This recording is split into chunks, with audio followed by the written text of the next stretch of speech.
عشاق اللون البني جبت لكم لون رائع البنات، غادي يلولك الشعر باللون البني بالاضافه لتغطيه الشيب، تقويه وتكثيف الشعر.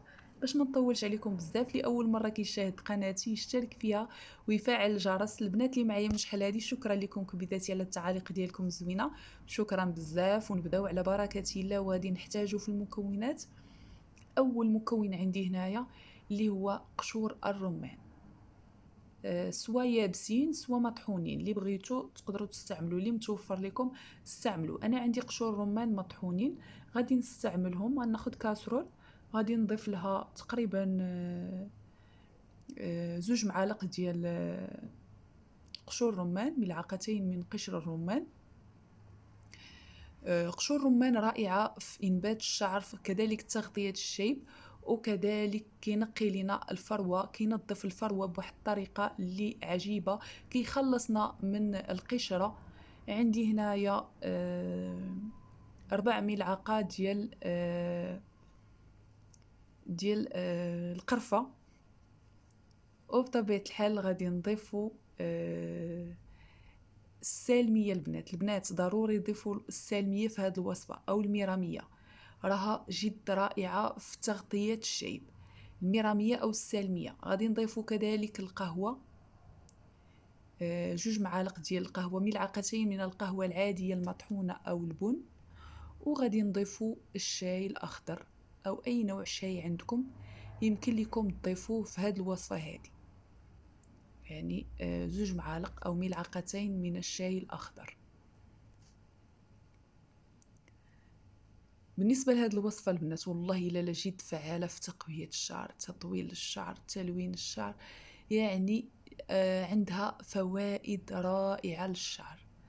وبطبيعة الحال غادي نضيفو كاس كبير ديال الماء لهاد الوصفة هذه، غنضيفو لها كاس كبير ديال الماء، وغادي نخلطوا المكونات. وهاد الوصفه هادي، هاد الكاسرول غادي نديروه على نار مهيله.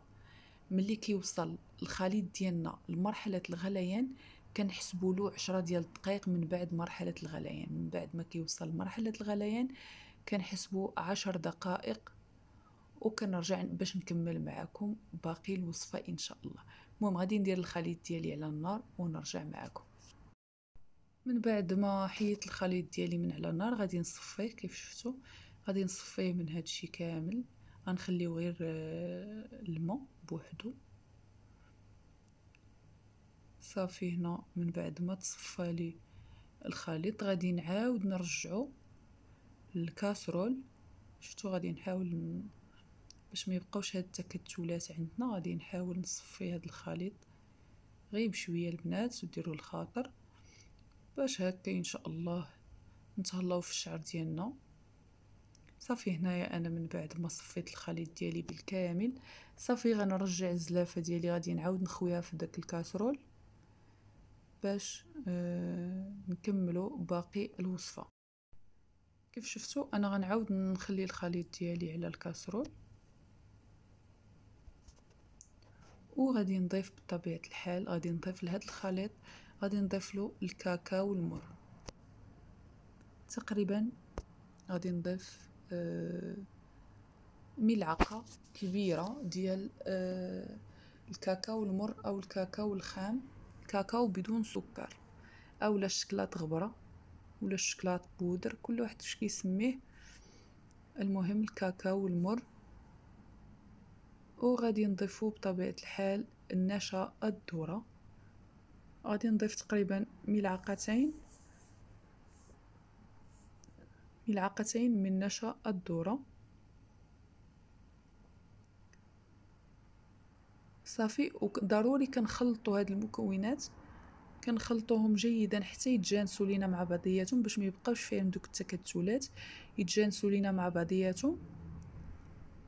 عاد كنديروا الخليط كله على نار، والافضل حتى يبرد الخليط عاد ضيفوا نشا الذرة وعاد ضيفوا الكاكاو.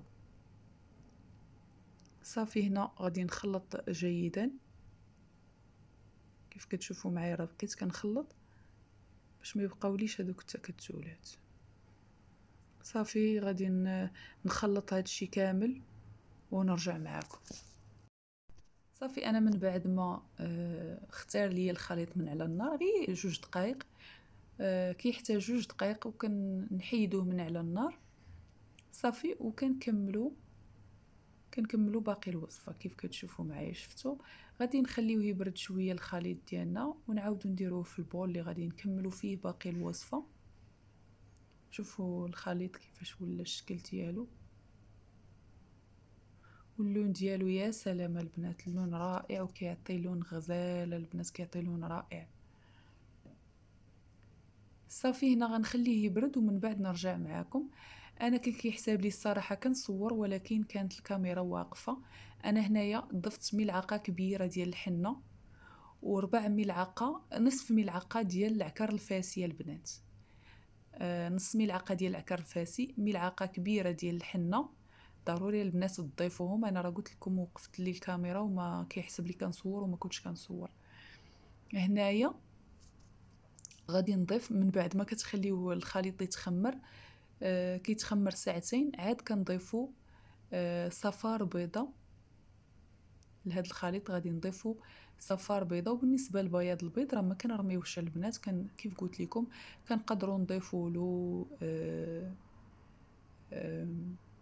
زريعه الكتان او بذور الكتان، وكنخلطوا الخليط ديالنا جيدا وكنوضعوه على كامل الوجه وكنخليوه 20 دقيقه على وجهنا. بطبيعه الحال من بعد ما كننظفوا الوجه ديالنا جيدا عاد كنحطوا عليه الماسك وكنخليوه 20 دقيقه وكنغسلوا الوجه ديالنا وكنرطبوه. يعني ما تضيعوش هاد بياض البيض ترميوه. صافي غادي نخلط هاد المكونات هادو كنخلطوهم جيدا. وبطبيعه الحال لهاد الماسك ديال الحنه كنضيفوا له ملعقه كبيره ديال خل التفاح، ضيفوه لهاد الوصفه هادي. ومن بعد كتطبقوه على كامل الشعر، كنطبقوه على شعرنا وكنخليوه من 4 ساعات حتى ل 8 ساعات شحال ما خليتوه كنخليوه على شعرنا وكنغسلو شعرنا غير بالماء. والغد ليه كنعاودو نديرو الوصفه وكنطبقوها على شعرنا وكنخليوها كذلك من 4 ساعات حتى ل 8 ديال الساعات، وعاد كنغسلو شعرنا ولكن هاد المره كنغسلوه بالشامبوان. كنعاودو نغسلوه بالشامبوان صافي وكنحصلوا على لون اللي جد رائع. وإلا وصلتوا معايا حتى لهنا ما تنساونيش من اللايك ديالكم ومن البارطاج ومن التعاليق ديالكم الزوينه. الا جربتوا الوصفه ونجحات معكم ما تبخلوش عليا بالتعاليق ديالكم باش هكا كتشجعوا البنات انهم يديروا الوصفات الطبيعيه وينجحوا معاهم كذلك. وكنتمنى نشوفكم في الفيديو الجاي. مع السلامه، في امان الله، باي باي.